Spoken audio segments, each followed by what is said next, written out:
അത് ഭയങ്കര ഇപ്പൊ ഞാനും കൂടെ ഉള്ളത് ഇതിനകത്ത്. ലൈവ് ആണെങ്കിൽ നമുക്ക് അതിനകത്ത് ഒരു സെൽഫിയുടെ ഒരു സ്പേസ് ഉണ്ട്. അതുകൂടെ കഴിഞ്ഞിട്ട് നമ്മൾ ഈ കാര്യങ്ങളൊക്കെ പറയുകയാണ്. എവിടെ പോയി? ഒരു സെൽഫി കൊള്ള ടൈം 2 സെക്കൻഡ്. അതെ. അപ്പൊ ലൈവിനിടയ്ക്ക് നമുക്കൊരു സെൽഫി കൂടെ ഉണ്ടായിരുന്നു. അപ്പൊ അങ്ങനെ ഇത്തരത്തിലുള്ള സെൽഫി പറയുമ്പോഴാണ് നമ്മുടെ കൊല്ലംകാരി കൂടിയായ ചിന്താ ജെറോമിന്റെ ഈ സെൽഫിയുടെ രാഷ്ട്രീയം കൂടി ഒന്ന് ഓർമ്മിച്ച് നോക്കോ? അതിപ്പോ പറയണോ? അത് നമുക്ക് കലയുടെ ഒക്കെ ഒരു പിരിമുറുക്കം കയറി വരുന്ന സമയത്ത് ആ പിരിമുറുക്കം ഒന്ന് അയക്കാൻ വേണ്ടിട്ട് നമുക്ക് ഒരു പക്ഷേ എന്താ പറയാ, നമ്മുടെ ഓൺലൈനിലെ ശരത്തെങ്ങാൻ കണ്ടാലേ കലോത്സവ വേദിയിൽ ഒരു സെൽഫി എന്നൊക്കെ പറഞ്ഞ ക്യാപ്ഷൻ കൊടുത്തേക്കും. ശരത്തെ നമ്മുടെ ലൈവ് ആണെന്നുണ്ടാവും. എന്തായാലും ശരത്ത് ഇവിടെ ഉണ്ട്. ശരത്ത് ഇതൊക്കെ കണ്ടു കഴിഞ്ഞാൽ ചിലപ്പം പുതിയ ക്യാപ്ഷനൊക്കെ ഉണ്ടാക്കിയിട്ടേ അങ്ങനെ, അല്ലെങ്കിൽ മനീഷേട്ടനൊക്കെ കണ്ടു കഴിഞ്ഞാലൊക്കെ അങ്ങനെ ചെയ്യാൻ സാധ്യതയുണ്ട്.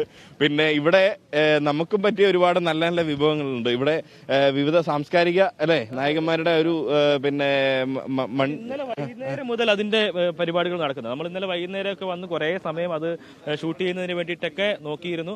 അങ്ങനെ അപ്പോൾ പണിയൊന്നും കഴിഞ്ഞിട്ട് ഒരുപാട് രാത്രി